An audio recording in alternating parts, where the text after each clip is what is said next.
don't know, you ask me if racing a jet car that does almost 400 miles an hour, if that's legal?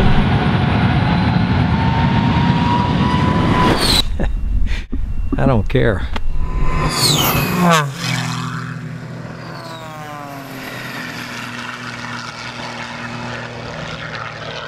You know, I've been racing jet cars now for about 10 years, and there's about 4 or 5 guys out there that we race on a consistent basis annually. You know, from jet trucks, the large trucks, multiple engines, different things, and a lot of them kick out a lot of fire, some kick out more smoke. There's a lot of variables in it. Probably the most organized races that I have, though, are with Bill. What we're going to do on this jet race, huh? I'm Bill Braack, driver of the Smoke and Thunder jet dragster.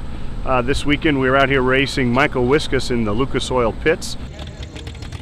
Bill and I have really talked about it. We've talked through it. We've gone through all the things that we can add in this program to make it exciting for the audiences. It may look wild and crazy, but when an aircraft is screaming past me at about 180 miles per hour, it's absolutely imperative that Michael knows that I'm not going to turn left or right when he's slipping that airplane in high alpha or he's in knife edge coming at me at about 180 miles an hour. So we go through a nice thorough safety brief, make sure that Michael's comfortable, that I'm comfortable with what we're going to go do. The touchdown markers here. Okay. When we start up, where we start up, where we meet on the runway, when we hit smoke. We've done this for a number of years, so it's really worked out quite well. As organized as it is, there's still a lot of variables.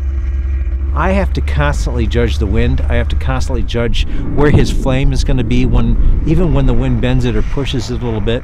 One hit from that 1500 degree flame, I hate to say it, but it would just be a bad deal.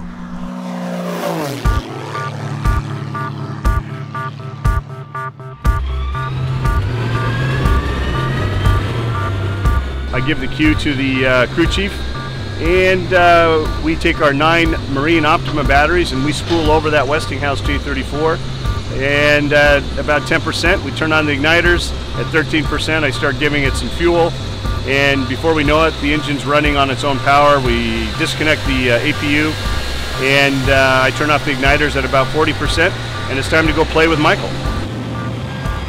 The whole race begins on the ramp when we both start up. We both look at each other, we kind of know what we're doing. There's like 2 boxers in a ring. We'll get out on that runway, we'll kind of circle each other a little bit with smoke and noise. Bill will hit his afterburner out there, and it just makes this thunderous bang.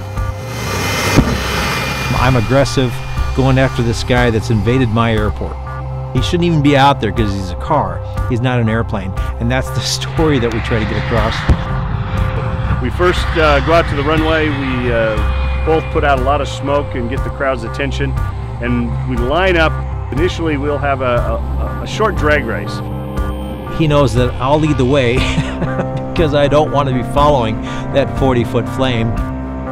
But we circle each other a little bit and kind of taunt each other a little bit, and then we make our way towards a little starting area where we start up side by side. I give Michael the thumbs up, and he releases the brakes, and off we go as he accelerates the Lucas Oil pits to takeoff speed. I come in and out of burner so that I don't quite go too fast initially. We take off side by side, and at about 100, I pull up hard vertical and start spiraling around. I'll bring the jet car back to show center as Michael's rolling in on me, and he typically comes by at one of those high alpha passes within just a few feet of the jet car. The idea here is I'm trying to come down, come close, make it look closer than it really is, and lay smoke down on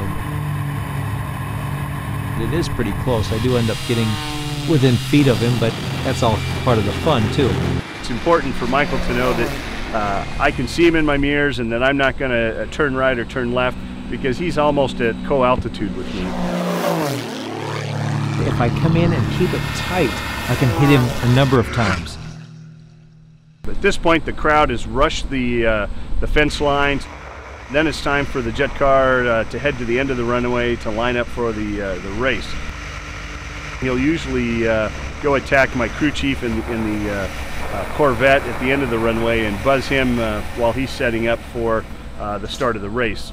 As Michael's coming in for the race, he confirms to me that he's on speed that we briefed. Since I can't see Michael when he's behind me, my crew chiefs will start raising the flags to indicate to me at what RPM I need to be at. And when it's time, I'm at about 95% RPM. There's so much thrust that comes off that Jetcar. There's so much swirling air that the first time I did that, I was hanging on for dear life, trying to keep that airplane under control and keep it in a straight line. Steve drops the flags. I like the afterburner. When I light the burner, I experience about 6 Gs. I don't see him. I don't hear him. I don't know where he's at. I know he's behind me and I know he's coming fast. Until I feel this shock wave or a bow wave. The airplane, as he comes by, I'll actually feel air push me out a little bit, and I know that he's right there. So I know that that's where he is. The parachute's going to be coming by in a second. When it's time to pull the parachute, if I am at that high 370 mile an hour or higher, that opening shock of my 14-foot ring slot parachute is about 12 Gs when it opens, and then it bleeds off quite rapidly. If the wind's out of stage left, I'll be on the left side of him so that if that parachute does break, it will drift to the opposite direction that I am. But once the car comes to a stop, by that point Michael's usually turned back around, and then it's time for him to attack us again on the runway while he buzzes us. I'll pass him, I'll push out inverted, spiral up, and peel away. After he slows down, I continue to aggravate him a little bit. I'll come in a number of times with smoke and continue to lay it down until Steve shows up with the other car. He goes into a teaser routine and entertains the crowd while we pick up the parachute and get connected so that we can tow off the runway. We typically rejoin with Michael on the taxiway and taxi back in so that we can give the crowd a show while we're taxiing back in. I think the program that we provide, the race itself, I think it's extremely entertaining. I have so much fun doing it, it's not even funny. Lots of smoke! Wow! To be upside down 15 feet and have a car pass you at 400 miles an hour. Hang on, grit your teeth, watch out.